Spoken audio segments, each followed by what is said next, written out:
మరి కాసేపట్లో global summit ప్రారంభం కాబోతుంది. ఇక్కడ మనం చూడొచ్చు శ్రీధర్ బాబు గారు, మినిస్టర్ శ్రీధర్ బాబు గారు డెలిగేట్స్ అందరినీ ఇంట్రడ్యూస్ చేసుకుంటారు. మొదటి రోలో ఎవరు కూర్చోవాలి, రెండో రోలో ఎవరు కూర్చోవాలి, వీళ్ళందరికి సంబంధించి ఒకసారి వాళ్ళతోటి పలకరింపులు ఇవన్నీ కూడా చేస్తున్నారు. ఇక్కడ మనం చూస్తున్న వాళ్ళందరూ అంటే మేజర్ గా కంపెనీ ప్రతినిధులు కావచ్చు, విదేశీ ప్రతినిధులు కావచ్చు, వీళ్ళందరూ కూడా ఇక్కడ ఉన్నారు. అదే కాకుండా కంపెనీలకు సంబంధించిన వాళ్ళు ఎవరైతే ఉన్నారో అంటే విజన్ డాక్యుమెంట్ 2047 కోసం ఎవరైతే వచ్చారో వీళ్ళందరూ కూడా ఇక్కడ శ్రీధర్ బాబు గారు కలుస్తున్నారు. శ్రీధర్ బాబు గారు ప్రతి ఒక్కరిని కూడా అంటే పర్సనల్ గా ప్రతి ఒక్క ఎంటర్ప్రెన్యూర్ ని, ప్రతి ఒక్క కంపెనీ ఓనర్ ని కూడా పర్సనల్ గా పలకరిస్తున్న పరిస్థితి మనం ఇక్కడ గమనించవచ్చు. ముఖ్యంగా ఈ మొదటి రోలో కూర్చున్న వాళ్ళు ఎవరైతే ఉన్నారో వీళ్ళందరూ కూడా ఫారిన్ డెలిగేట్స్, అదేవిధంగా మేజర్ కంపెనీ ఓనర్ల కింద మనం చూడాలి. ఆ సెకండ్ రో నుండి ఏదైతే వరుసగా పెట్టుకుంటూ వెళ్ళారో వరుసగా అంటే హైదరాబాద్ కి సంబంధించిన, తెలంగాణకు సంబంధించిన ఎంటర్ప్రెన్యూర్స్, అదేవిధంగా వెనకాల కనుక మనం చూస్తే స్టార్టప్స్ కి సంబంధించిన వాళ్ళు, విదేశీ కంపెనీలు, ఆల్రెడీ ఇక్కడ కంపెనీలు ఎస్టాబ్లిష్ చేసి కొత్తగా పెట్టుబడులు పెట్టడానికి ఆలోచిస్తున్న వాళ్ళు, వీళ్ళందరినీ కూడా మనం ఒక్క ఫ్రేమ్ లో చూడొచ్చు. ఇక్కడ మనకి శ్రీధర్ బాబు గారిని పరిచరిస్తున్న అందరూ ఉండొచ్చు. ఎన్ఆర్ఐస్ కూడా కొంతమంది విశ్వేశ్వర కలువ గారు వాషింగ్టన్ DC నుండి కూడా వచ్చారు. సో విదేశీయుల నుండి అంటే ఆల్మోస్ట్ మనకి లాస్ట్ 10-15 డేస్ నుండి ఏదైతే ఈ రష్ నడుస్తుందో, లైక్ ఇక్కడ ఇన్వెస్ట్మెంట్స్ కానీ ఇవన్నీ, వీటికి సంబంధించి అక్కడ అమెరికాలో నుంచి ఎంతమంది ఇక్కడ పెట్టుబడులు పెట్టడానికి వస్తున్నారు అంటే మీరు కూడా గ్లోబల్ తెలంగాణ అసోసియేషన్ చూస్తున్నారు కాబట్టి ఇక్కడ ఎలాంటి ఏర్పాట్లు జరుగుతున్నాయి, మీరు సాటిస్ఫాక్టరీ ఉన్నారా, ఏం జరుగుతుంది? గ్లోబల్ తెలంగాణ అసోసియేషన్ నుంచి వాషింగ్టన్ DC వేదిక నుంచి వచ్చాము. ఈ కాన్ఫరెన్స్ కోసం చాలా మంది వచ్చారు. Across the globe various countries నుంచి రావడం జరిగింది. ఇవాళ తెలంగాణ రాష్ట్ర ప్రభుత్వం గొప్పగా చేస్తున్న రైజింగ్ తెలంగాణ గ్లోబల్ సమ్మిట్ కి విచ్చేసిన అందరికి కూడా ప్రత్యేకంగా ధన్యవాదాలు. అదేవిధంగా సెక్టోరియల్ గా అంటే డిఫరెంట్ సెక్టర్ లో కూడా ఒక మంచి వైట్ పేపర్, అదేవిధంగా గ్లోబల్ పేపర్ చేయాలనే ఉద్దేశంతో బాగా జరుగుతుంది.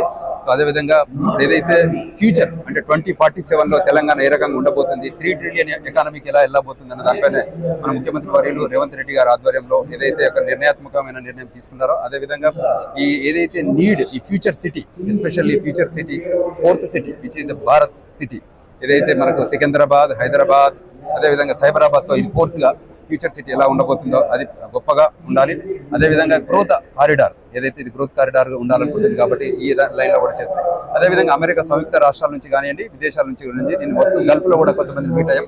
వాళ్ళందరూ కూడా ఇక్కడికి వచ్చి ఇన్వెస్ట్మెంట్స్ ఆపర్చునిటీస్ కోసం కానివ్వండి, టెక్నాలజీ అడ్వాన్స్మెంట్ కానివ్వండి, తర్వాత బయోటెక్నాలజీ అడ్వాన్స్మెంట్ గురించి కానివ్వండి, దానిలో ఇన్వెస్ట్మెంట్ చేయడానికి వస్తుంది. ఓకే, ముఖ్యంగా మనకి ఎన్ఆర్ఐస్ ఇక్కడ పెట్టుబడులు పెట్టాలి అంటే టాప్ చూసే 2 విషయాలు ఏంటి? ఒకటి టెక్నాలజీ, ఒకటి number 1, and the real estate. ఇప్పుడు that's both going big time. అదేవిధంగా ఫార్మస్యూటికల్ రంగం కూడా, ఇవాళ ఫార్మస్యూటికల్ రంగం అనేది కూడా చాలా గొప్పగా ఎదుగుతుంది. అది హైదరాబాద్ బయో సిటీ ఏర్పడింది కాబట్టి ఆ ఏరియాలో, అదేవిధంగా అన్ని వాళ్ళ సిలికాన్ వ్యాలీలో ఉన్న అన్ని టెక్నాలజీ కంపెనీస్ కూడా ఇక్కడికి రావడం, ఆ టెలికాన్ కంపెనీస్ వచ్చినాయి కూడా ఇక్కడ పెట్టుబడి పెట్టడం కూడా గొప్ప విషయంగా ఉంది.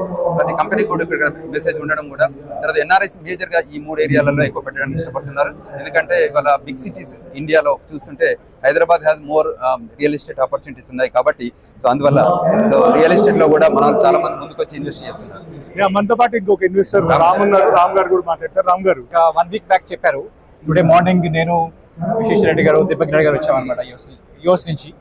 సో నేను స్పెసిఫిక్ గా ఇక్కడ చూసిన దాన్ని బట్టి హెల్త్ లో ఇన్ఫ్రాస్ట్రక్చర్ ప్లస్ డిజిటల్ హెల్త్ లో కానీ I think there is a lot of scope to do it.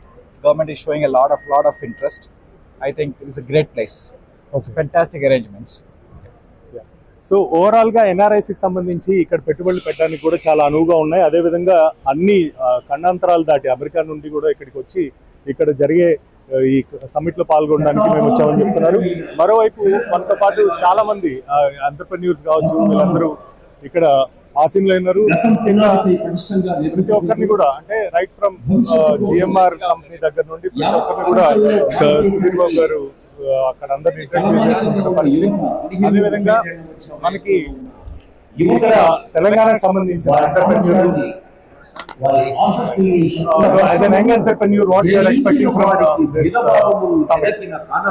We are firstly we think the government is already doing a great job thinking ahead and seeing what new industries are coming in. For example, they're already looking at data centers, the policies are very friendly to start futuristic businesses.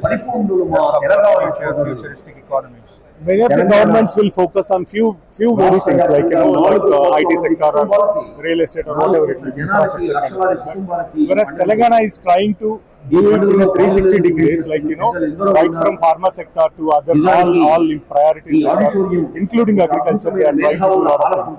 So, as an young entrepreneur, what you think the future of Telangana will be? Yeah, so up until now we have been in all the conventional businesses you have mentioned. We have been in hotels, resorts.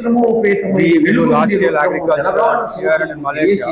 But now if you see where things are headed, AI is one thing. AI needs data centers. Then there is quantum computing. And then there will be change in mobility, energy. So I think these guys are doing a great job in earmarking spaces for all these sorts of different industries and making it easy for people to acquire land. And the policy is very friendly.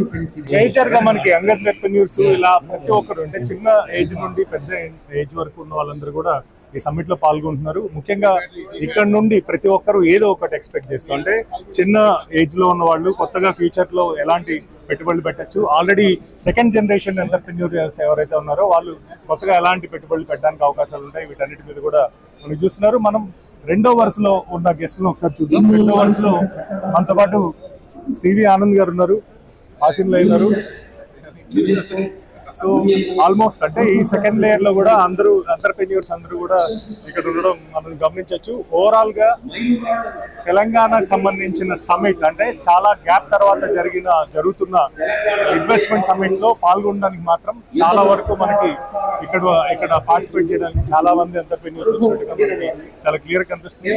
Overall గా ఇక్కడ ఉన్న గెస్ట్లే కావాలి అంటే ముఖ్యంగా కొత్తగా పెట్టుబడులు పెట్టడానికి వచ్చిన వాళ్ళే కాకుండా ఎగ్జిస్టింగ్ కంపెనీలు ఎవరైతే ఉన్నారో వాళ్ళు కొత్తగా డివైడ్ అయ్యి అంటే ఇంతకుముందు ఇన్ఫ్రాస్ట్రక్చర్ లో ఉంటే ప్రస్తుతం పవర్ సెక్టార్ లో పెట్టుబడులు కావచ్చు, ఇట్లా డిఫరెంట్ సెక్టార్స్ లో పెట్టుబడులు కొత్తగా పెట్టడానికి కూడా అవకాశాలు క్రియేట్ అవుతున్నట్టుగా మనం చూడొచ్చు.